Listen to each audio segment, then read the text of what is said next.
कैसे हो मेरे दोस्तों? आप सभी का मेरी यूट्यूब चैनल फ्लाइंग केरू में एक बार फिर से हार्दिक स्वागत है। अगर आप मेरी चैनल पे पहली बार आए हो तो मेरी इस चैनल को सब्सक्राइब करो और इस वीडियो को लाइक करो और जितना हो सके इस वीडियो को शेयर करो, जिससे इस वीडियो की महत्वपूर्ण बातें सभी के पास पहुंचे। तो आज के इस एपिसोड में हम जानने वाले हैं बैक रिलेटेड योग के बारे में। तो ये एपिसोड पीठ संबंधी योग का चौथा एपिसोड है, जिसमें हम एक पर्टिकुलर योग के बारे में बात करने वाले हैं। तो चलिए शुरू करते हैं इस एपिसोड का आसन से। तो यह आज हम जानने वाले हैं धनुरासन के बारे में। आप जानते हो कि धनुरासन का नाम धनुर शब्द पर रखा गया है, जिसका मतलब है धनुष।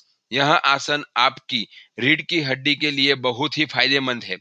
इसके आसन से, अभ्यास से आपकी रीढ़ की हड्डी हमेशा स्वस्थ रहेगी। आज के इस एपिसोड में हम जानने वाले हैं धनुरासन करने के फायदे, कौन कौन से फायदे हैं उसके बारे में जानेंगे।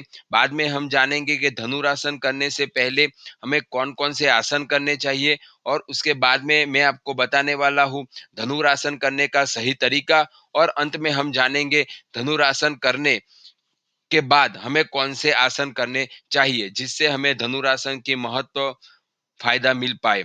तो हम बात करेंगे धनुरासन के फायदे से। हर एक आसन का अपना अपना फायदा होता है, वैसे ही धनुरासन के भी कई फायदे हैं। चलिए मैं आपको बताता हूँ। तो पहला फायदा है पाचन अंगों की कार्य कौशलता में ये बढ़ावा करता है, यानी कि आपकी डाइजेस्टिव सिस्टम में ये इम्प्रूवमेंट लाने के लिए बहुत ही फायदेमंद है।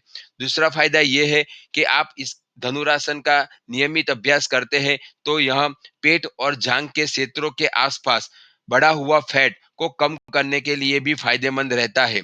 और तीसरा फायदा ये है कि ये आसन रीढ़ की हड्डी की मांसपेशियों और पीठ के तांत्रिकाओं में ताकत में बढ़ावा करता है, और रीढ़ की हड्डी को आकार को ये सीधा करने में, यानी कि आकार को लौटाने में भी मदद रूप होता है।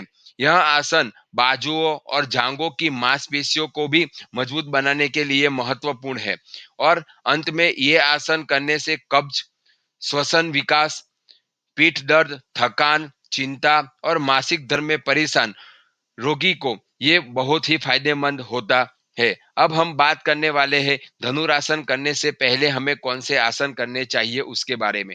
तो धनुरासन करने से पहले हमारी बॉडी को फ्लेक्सिबल करने के लिए हमें भुजंगासन करना चाहिए। यहाँ आप एनिमेशन वीडियो में देख सकते हैं भुजंगासन कैसे करना चाहिए। अब हम बात करने के धनुरासन करने के सही तरीके। तो आपको मैं बताने वाला हूँ स्टेप बाय स्टेप कैसे धनुरासन करना पड़ता है। तो पहले स्टेप में आप देख सकते हो कि धनुरासन के लिए आपको जमीन पर चटाई या मैट बिछा देनी है और आपको पेट के बल लेट जाना है। बाद में दूसरे स्टेप में दोनों पैरों को, घुटनों को मोड़कर एड़ियों को कुल्हों तक टिकाना है। बाद में अब हाथों से दोनों पैरों को पकड़ लेना है। जितना हो सके उतना आपको जांघों और छाती से उठना है, जो आप वीडियो यहाँ फोटो में देख पा रहे हो चौथे स्टेप में। बाद में जो स्टेप दिख रहा है उसको हम धनुरासन पोज कहते हैं। यहाँ पोज में आपको 30 से 60 सेकंड तक रुकना है। बाद में इस आसन से बाहर निकलने के लिए आपको ये स्टेप्स विपरीत क्रम में करना है। अब हम जानेंगे धनुरासन करने के बाद अंत में हमें कौन से आसन करने चाहिए। तो अंत में हमें करने चाहिए मत्स्यासन, जिसको हम फिश पोज बोलते हैं, ये आसन करना चाहिए। और दूसरा आसन है सेतु बंधासन, जिसको हम बोलते हैं ब्रिज पोज। तो ये दोनों आसन हमको धनुरासन करने के बाद करने चाहिए। अब तो आज के इस एपिसोड में हमने जाना पीठ संबंधी योग के बारे में, जिसमें हम धनुरासन के बारे में बात की, क्या फायदे हैं धनुरासन के, कौन कौन से योग हमें धनुरासन आसन करने से पहले और बाद में करने चाहिए, और हमने जाना सही तरीका धनुरासन करने का।